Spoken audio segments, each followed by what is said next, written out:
Hello and welcome to AHS Countdown. I'm your host, Max Husband. I'm joined by co-hosts Taylor Gottney and Reese Kinder. And today we got a big matchup between the Jag Jaguars and the number 3 Auburn Tigers. This is the 17th ever time that these two teams have faced, and Auburn currently leads the series 13-3. And they also won last year's game 31-0 at home. Now, with that being said, let's start off with the Jag Jaguars. They are currently 0-3 overall this season, as well as 0-1 in the region. With a loss in Week 2 against the Opelika Bulldogs, 36-16 at home. Last week, they lost to Sidney Lanier, on the road by a score of 47-12. And considering this is Coach Rory Bell's 4th season as the head coach of the Jaguars, and his current all-time record is 8-25, something has got to change. All of that being said, what are some things that this Jag team will need to do to secure the upset tonight? It's safe to say that this offense is struggling right now. They've only scored 52 points in their first 3 games. And if you look at another decent team such as Opelika, they scored 44 against Percy Julian. So, Jaguars, they do not have a good offense. Something's got to change, like you said, on this offense. I don't know if it's their mentality or the play calling, but the offense is just simply not working. Also, historically, they have never been a good offense. The only season they've scored more than 300 points is 2014 and 2015.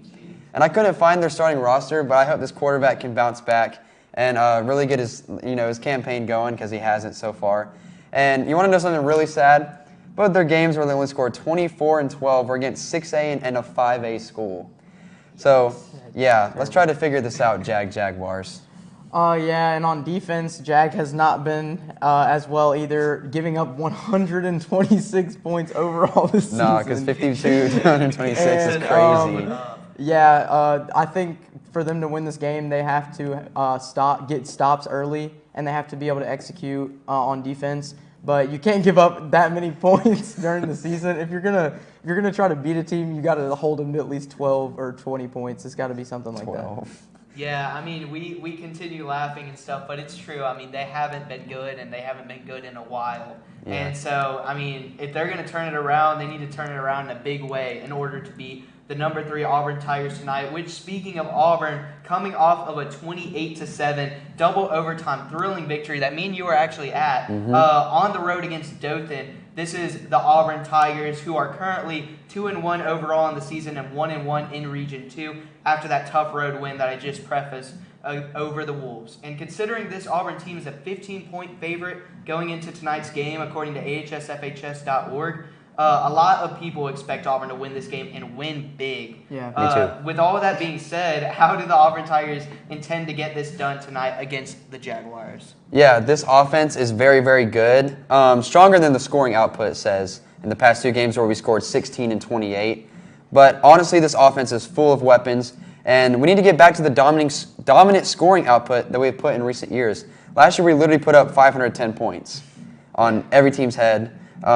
And right now we only have 83, so on track. We're on track to not be as good as we usually are. I'm not saying we need to panic just yet, but the 3 quarterback shuffle is just not going to cut it. Maybe this game against Jag, because we talked about how bad they are, but not in upcoming games such as Ramsey, Opelika, and especially Central. But this offense is really good, so let's not cut them that much. Yeah, on defense, Auburn tonight's going to have to go in, and we know they've had a little bit of a struggle the past 2 weeks trying to cover the pass, but they're going to have to stop the pass early and be able to break up passes, get interceptions, and just force turnovers on that side of the ball on defense tonight. Yeah, I mean, Auburn, so far this season, it's an understatement to say this hasn't gone as well as we have all hoped. But, I heard Coach Etheridge talking the other day, and he said, this season, basically we decide how our story's written, like the rest of the year, and it starts tonight. It starts against Jag.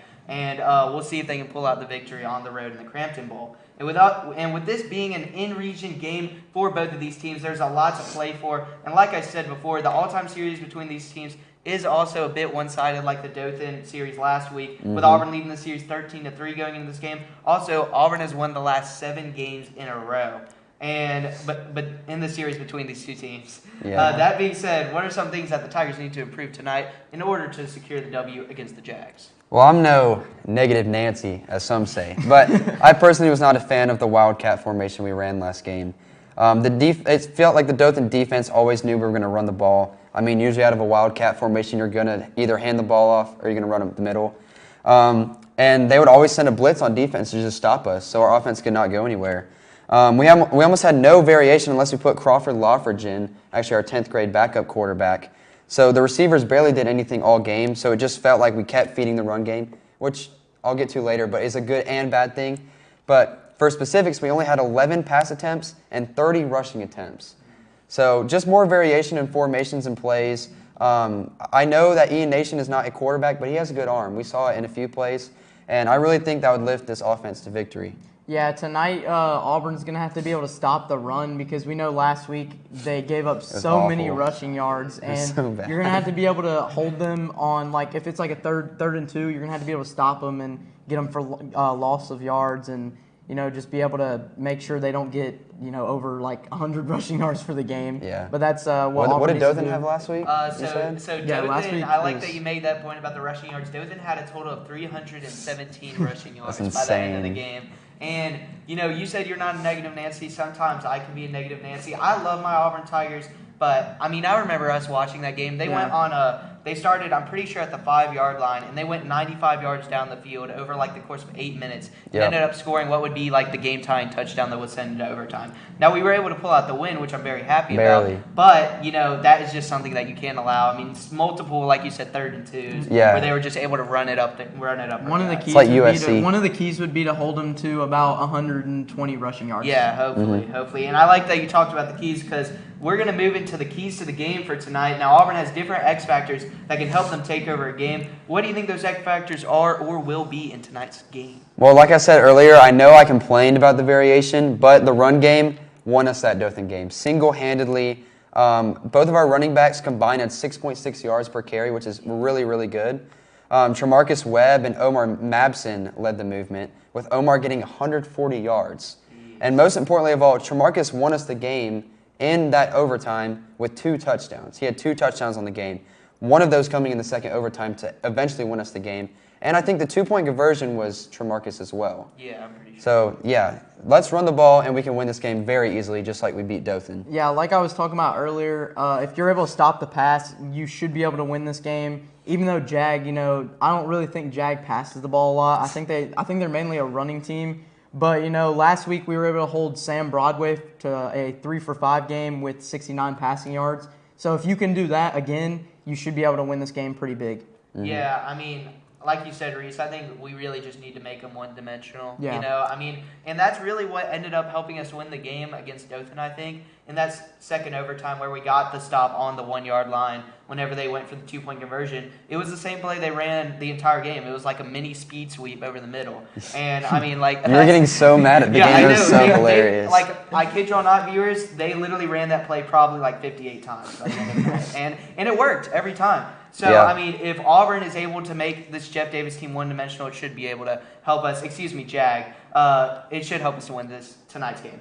And now we move into tonight's player profiles where we each highlight one player on offense, defense, and on special teams. That will be crucial tonight for the Auburn High Tigers. And who do y'all have as tonight's player profiles for tonight's matchup against Jag? I talked about the quarterback, one of the running backs, and one of the receivers. And I got to go to another receiver that I think will have a huge game against Jag. I got senior number 3, Cody Palmer. He's such a tall, lanky receiver that's also such a deep threat for our quarterbacks. He can moss anyone, like Odell Beckham. And then he averages 14.1 yards per catch and 47 yards a game, which I know is not the best, but with this very run-dependent Auburn team, that's pretty good. He catches the ball almost every single time it's thrown to him. He'll be looking to continue his great production in his senior campaign against the Jaguars. Tonight for defense, I chose full safety Davis Smith. He's a senior, number 4. I chose him because he won Player of the Week last week, and he led our team in tackles with 17 tackles against Dothan. He would be a very big player this week, especially if he has that many tackles. you got to get those big tackles in big moments. So Auburn needs him this week. Yeah, me and you at Dothan were like, Davis is all over the field. Yeah. I think he saved like 3 touchdown plays. It was insane. Yeah, I think, and I could be wrong, but I think that he actually did. He was one of the guys that was in on that pile to stop that 2-point conversion that wins the game. And he's a free safety. Yeah, and free safety. Not a safety, my bad. No, you're all good. But on special teams, I'm going to go with the guy that's really, I could do him for offense, defense, or special teams. I was thinking about doing him until I saw you do Number it. 2, Tremarcus Webb, the senior kick returner. He's actually a transfer from Pike Road. He transferred over the summer, and he's also currently a 4-star according to On3. And he'll also sometimes, like I said, he could do offense, defense, or special teams. You'll also see him play at running Are you back. sure he's a senior? What? He's a senior according to the roster. According to the roster, that's what I saw. So. Oh yeah, I was looking at Jamarcus Oliver. Yeah, so he's a senior this year, but a very high impact senior, and he'll also sometimes play at running back, wide receiver, cornerback, and free safety. He'll play at all of those at some point in the game. He's always on the field, basically, almost like a Travis Hunter, Yeah. For all the Colorado Travis fans Hunter, out there. shout out. And he's standing at 5'10", 170 pounds. Webb can do it all. He's super fast and super agile. And now with that, we are going to send you to a quick commercial break, but don't go away, because next up is the Friday Night Lineup. Don't go away.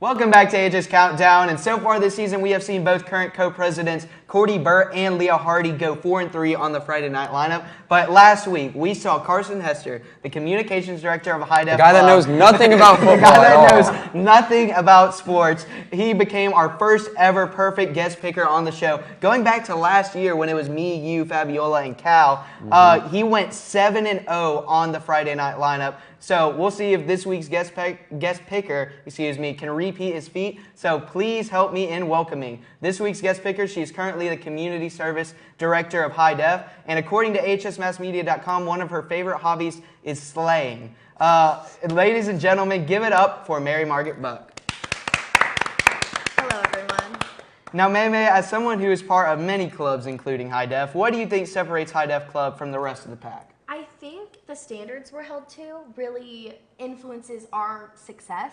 I think since it is student run, we have a bigger advantage over a lot of clubs, and it's more our efforts, and it means more when we're doing our work. And I don't know, I love HiDef. Very well said. And with that, we move into our last segment, which is the Friday night lineup, where we will pick who we think is going to win in tonight's biggest games across the state. And we're going to start off with, we're fully into regional play, by the way. All of these are going to be in-region games, so it should be a fun week of football. So we start off with a Region 2 matchup between the number 8 Enterprise Wildcats, who just got blown out at home against Central, 48-7. I told you. Yeah, a lot of people thought that game was going to be close. It wasn't. So let's see if they can bounce back on the road against Smith Station, who is 0-3 and 0-2 in the region. And they lost to somebody last week. I can't remember who, because they lose to a lot of people. But who do y'all think is going to win between the Wildcats and the Panthers tonight? Enterprise. Okay, fair enough. Enterprise. Yeah. Are we admitting this? Enterprise is favored by 25. I'm kind of required Not to pick it because it is a Region 2. It's a region game, but it should be 50-0. Yeah. 52-0 or So 50-0. I got Enterprise winning big on the Sorry, road. Dillard. Sorry, Dillard. Yeah, he's a Smith Station alumni. Must stink. But next we're gonna go to a Region 3 matchup between number 1 Thompson, who's 2-0 and 1-0 in Region 3 play, and they just came off a huge win at home against Vestavia Hills, 21-3. They go on the road to Spain Park who lost a heartbreaker, I must say, against Hoover at home, 28-20. A game that they could have won, but they're 2-1 on the season and 0-1 in Region 3 play. Who do y'all got between the Warriors and Spain Park? Thompson is favored by 16 in this game. I do think this will be very close because Spain Park is a very hard place to play and a very good team. We saw that last week. But they broke my heart last week. I tried to be different from everyone else. I picked Spain Park over Hoover, and I'm never doing that again. So give me the future Heisman winner, Trent Seaborn, the 9th grader now. Torches as an 8th grader last year, and the Thompson Warriors. Easily Thompson. I think Spain Park will put up a good fight, but I don't think it will go very well.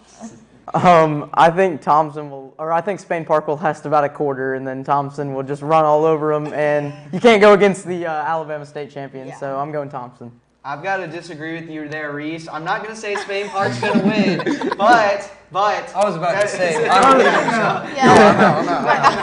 No, I don't. I'm not saying Spain Park's going to win, but I watched that Spain Park against Hoover game while we were at the Dothan game. We were watching it on NFHS, and Spain Park. It was more entertaining than But no, Spain Park, that was a tough loss for them, and they've got a good squad around them, including Jared Smith, who, like I said last week, #1 defensive end. You don't get to #1 in the nation without any hard work and just skill as a football player. So I think Spain Park, coming off that loss, is going to be very motivated to try and upset the Warriors, but also the Warriors are they're Thompson. I mean, they're reigning state champs. They have 5 stars. You know, on their bench, and so. like you said, they have Trent Seaborn. So, I mean, I feel like Thompson's going to win this game, but close, very close, within 10. Next, we got a Region 1 matchup between the number 10 Baker Hornets, who are 3-0, undefeated, and 1-0 in Region 1 play. And they go on the road to face Foley, who is 2-1 and 0-1 in Region 1 play. Who do y'all got between Baker and Foley? Baker is favored by 7, and I think the Foley home crowd will show up. And last week, like May was talking about earlier, they went on the road against Mary Montgomery, and they had a tough loss. I think they lost 28-7, I'm pretty sure. That's crazy. But their hearts will get broken by the Baker Hornets because Baker's going to win this football game. They're going to face Auburn in round 1 of state like they always do, and they're going to lose again. So I got Baker in this game. Buzz, buzz. I have to disagree with Taylor. I think Foley's going to come back and surprise us. I think they're probably angry after the Mary Montgomery game, and they have a lot to show us. So I say Foley. Do you know what their mascot is? No. There you go. No, I think this game will be a very close game. I think it will be back and forth battle, but I just see Baker come out on top. I think Baker might win this game by a field goal. Honestly, Baker's crazy. It's because it's both good teams. They're both good teams. Foley's not a good team. Yes, they are. They're both good. They put up a good fight. I think it will be a good hardly fought game, and I think that Baker will come out on top. I said I disagreed with you on the last one, but I agree with you, your entire take here, Reese. I think that Baker is going to come on the road, and they're going to face a tough, motivated Foley team. And this is a Foley team that we saw destroy Prattville, who a lot of people thought they were going to lose to at the start of the season. So I think this Foley team is good. I think that Mary Montgomery team is just better. I think Mary Montgomery is probably the best they've been in a while. That's who they lost to. They must be very. Oh, you're talking about Taylor. Baker. Foley must be very bad if they beat Prattville. Yeah. So, but I feel like Baker's going to go on the road. You know, they have an experienced lineup. Like I said, Josh Flowers is a really good QB committed to Mississippi State. They're going to go on the road, be clutch, and they're going to win the game by a field goal or a touchdown, something late in the game, to help them pull away from Foley. And next we got a Region 2 matchup between, like I just said, Prattville, who's 1-1 on the year and 1-0 in the region. They go on the road to face number 7 Dothan, who's 2-1 overall and 1-1 in Region 2 play after they lost to the Auburn Tigers last week. So who do y'all got between Prattville and the Wolves? They beat Smith Station. That's who they beat. I kind of regret my pick here, but Dothan is favored by 13 in this game. Nah, Dothan's overrated. They're not number 7 in the state. They run the same play, like you said, every single time. Prattville's going to stuff it because they have a really good defensive line this year. Prattville's coming for revenge after a tough loss against Foley. So let's go Lions. That's our mascot, by the way. Thanks. I think Dothan will win. They fought hard last week against us. It was clearly shown. We won in double overtime by 1 point. So I think that Dothan will win. Yeah, no, I see Dothan winning here. I honestly see it being close for a little bit, probably until halftime, and I see Dothan coming out in the second half and getting that run game going. and then being able to carry for like about 300 yards like they did against Auburn. And I just see Dothan winning this game pretty big. Yeah, I saw what you just pulled up, Taylor, looking for Prattville's, the region win. I was like, okay, a win is good, 1-1, but it was Smith Station. It was Smith Station, and they got blown out by Foley in week 1. Who, like I said, Foley's probably a good team, but they're not a great team no matter what. And so I think Dothan at home, they're coming off of a loss, a very close loss that I feel like they honestly could have won, And so I feel like Dothan's going to come out, and it might be close until halftime, but after that, I feel like Dothan pulls away with, like you said, Reese, that run game. Yeah. They'll be able to run it all over them. And so next we got a Region 3 matchup between Tuscaloosa County, who's 3-0 and 1-0 in Region 3, and they're going on the road to face number 5 Hewitt-Trussville, who's 2-1 on the season and 1-0 in Region 3 play. Who do y'all got between Tuscaloosa County and the Huskies? All right, Hewitt-Trussville is actually favored by 13 in this game, and I think this is fair to say. Tuscaloosa County is 3-0, like you said, but it's against a wannabe Central in Tuscaloosa, Bessemer City, and Chelsea, who are all rated, okay, those 3 in order are rated 77, 108, and 112 in the state. And I think they were all at home, I'm pretty sure. So yeah, Hewitt wins by more than 13. I got them by 40, and their mascot is actually a husky, which is very cool. Go Huskies. Crazy. I say Hewitt-Trussville. I mean, I don't really know much about their team, but I know Tuscaloosa County. Who, Hewitt-Trussville? Yeah. I don't know either. I remember it's someone really good, but sorry, I interrupted. I think Hewitt-Trussville will win this game pretty big. Me and Max were talking earlier, and we were talking about how Tuscaloosa County does not play a single team known in the state of Alabama. And Bessemer City. Yeah, Bessemer City. What team is that?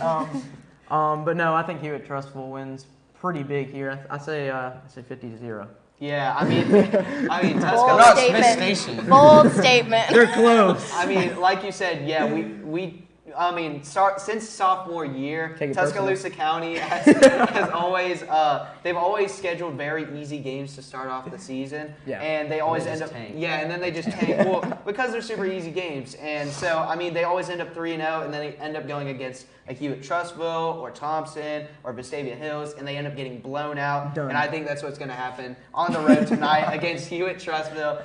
They're going to get blown out by the Huskies. Give me the Huskies, not by 40. I'm going to go 35, 5 touchdowns. Hewitt-Trussville wins at home against Tuscaloosa County. Next, we got a Region 2 matchup, which might not seem close on paper, but last year, we'll remember that this was a huge upset. And Opelika, who's 2-1 and 2-0 in Region 2 play, they go on the road against number 2 Central, who's 3-0 and 2-0 Region 2 play. Hear me out. Opelika beat them last year. Do we not remember that? Opelika beat Central. It was like a big thing. They're not as good as they were last year. hey, that's for you to decide. But what did Opelika go last year?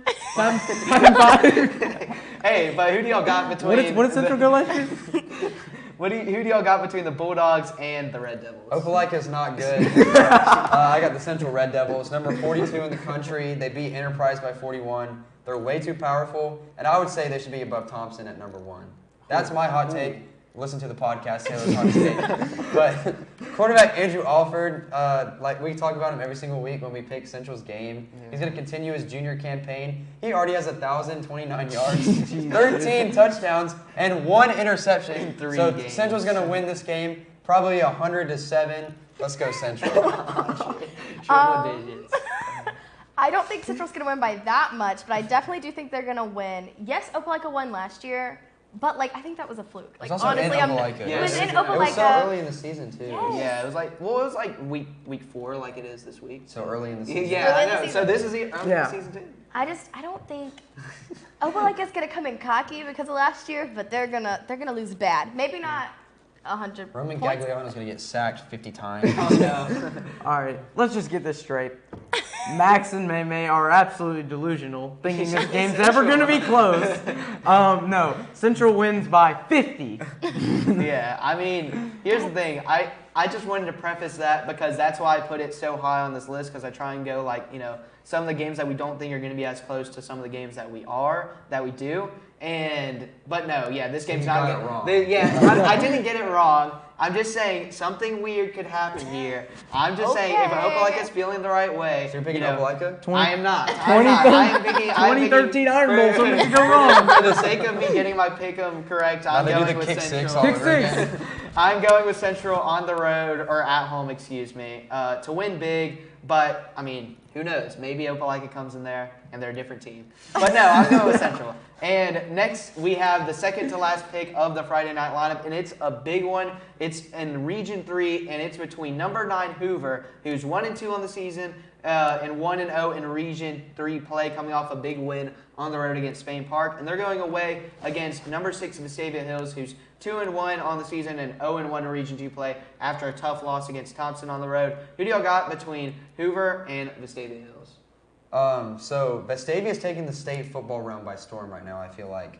They're always very underrated, and this year they've just come out of nowhere. I can't remember who the player is that we talked about Jordan all the time. Ross. Yeah, he's so good. Their defensive end. They're just a very underrated team, and it shows because they're favored by 6. Yeah. I think they should be favored by way more in this game because I'm looking at it right now. Hoover lost. They lost to that Mississippi team. Who's number 10? Number Oak 10 Grove. in Mississippi. Okay, but they Oak lost to Grove's Auburn pretty good. as well. Oak Grove's pretty good, right? Okay, what I'm trying to say is Vestavia only lost to Thompson 21-3. Yeah. And it was 7-3 for the longest time possible. Like me and Max kept checking. It was 7-3 for the longest time. It was. And I got the Rebels at Ole Miss. Go Vestavia Hills, though. Want to be Ole Miss. I say that Vestavia Hills is going to win. I do agree with Taylor. They're kind of the underdogs. But Hoover's not. They're not really doing good this year. They're really not. Not as good as usual. Not as good. Yeah. I'm taking the upset here. Shocker. Hoover's gonna win, but it's gonna be very close. Get off the show. You're done. Bye. Bye. Hoover's gonna win, but it's gonna be very close. I know Hoover's had their struggles, but I think this game, Vestavia Hills is gonna come in there a little too cocky, thinking Hoover's terrible, and then Hoover's just gonna beat them by a field goal or maybe a touchdown. Not so fast, my friend. Not so I'm gonna have to go with Vestavia Hills here. I think this is Lee Corso. Hey, shout out Lee Corso, but I Put the head on. I'm Put gonna the go with helmet on. Vestavia Hills. Put the Buccaneer to win on. this one.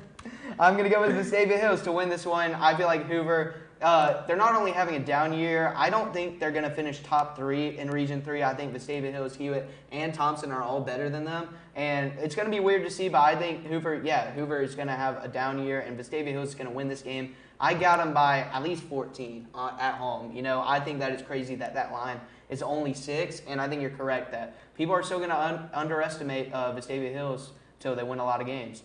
And next we got a Region 2 matchup, our main matchup tonight between the number 3 Auburn Tigers, who are 2-1, 1-1 in Region 2 play after coming off an exciting win against Dothan last week, 28-27 in double overtime. And they go on the road to face J.A.G, who's 0-3 and 0-1 in Region 2 play. Who do y'all got between Auburn and J.A.G? First off, how much y'all guess Auburn is favored by in this game?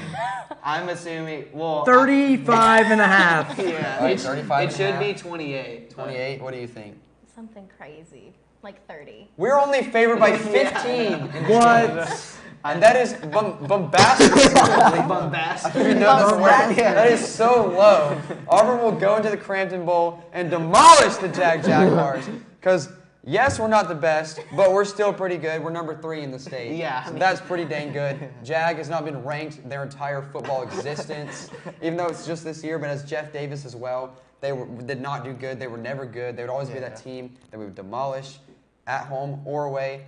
So I got the Auburn Tigers winning really easily in this game. Okay, first off, who's J.A.G? Like, what is this? What is this? Like, who's that? They're 0-3. So I think Auburn wins this game about let's say 64-0. You think 15 is crazy?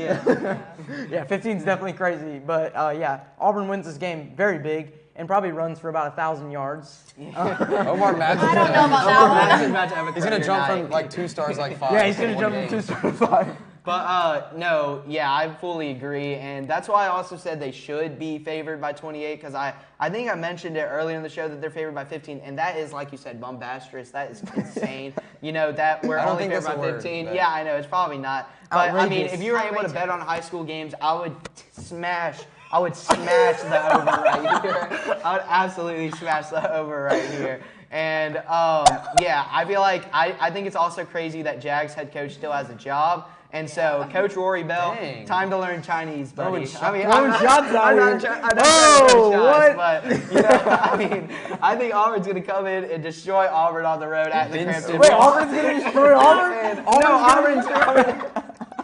They're so bad, I've lost my mind. I think Auburn's going to destroy the Jaguars. I bet they've lost their minds, too. Yeah, they probably have. 54-3. May, who's going to win this game? The Auburn Tigers are gonna win.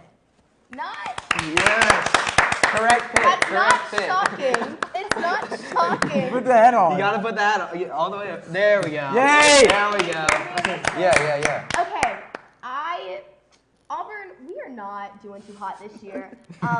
The main thing being we can't run the ball. We can't get it in the end zone. Terrible. That's my thing. We can't keep winning. We can't keep winning by field goals alone. And it is actually really sad that we only won by 1 point in double. Very scary. So I think that Auburn obviously is going to win this because Jag, as we talked about, have Terrible. like 0 across the board for their whole career. Dang. So I mean, Zeros on the board. Versus Max, not to me. But I think Auburn is definitely going to win, and it's going to be exciting, but not shocking. Last year, Jag Go Tigers! They got outscored 161 to 500 last year. Jeez. Yeah, I mean, it's insane. And I think Auburn, like you said, is going to win this game. And that'll do it for AHS Countdown. For myself, as well as the rest of the crew here at AHS Countdown, as well as a special thanks to our guest speaker, May. We hope you enjoyed tonight's game. We hope to see you next Tuesday when Auburn Flag Football takes on Opelika in the big rivalry.